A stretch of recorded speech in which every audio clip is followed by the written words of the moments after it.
Samuel wakhuluma onke lamazwi wathi, "NginguJehova uNkulunkulu wakho owawukhipha ezweni laseGibhithe indlu yobugqili. Ungabi nabanye unkulunkulu ngaphandle kwami.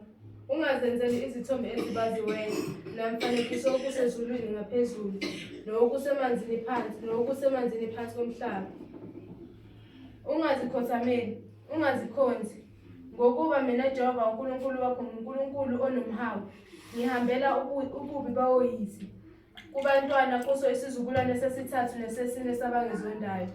Kepha ngibenzele umusa abayizinkulungwane abangithandayo bagcine imiyalo yami. Ungaliphathi ngeze igama likaJehova uNkulunkulu wakho, ngokuba uJehova akayikho umyeka oliphatha ngeze igama lakhe.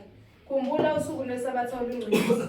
Izinsuku eziyisithupha uyakusebenza uwenze wonke umsebenzi wakho. Kepha ngosuku lweSabatha likaNkulunkulu uJehova uNkulunkulu wakho awukhuyi kwenza msebenzi ngalo, wena nendodana yakho, nendodakazi yakho, nenceku yakho, nencekukazi yakho, nezinkomo zakho, nomfokazi osemzini wakho.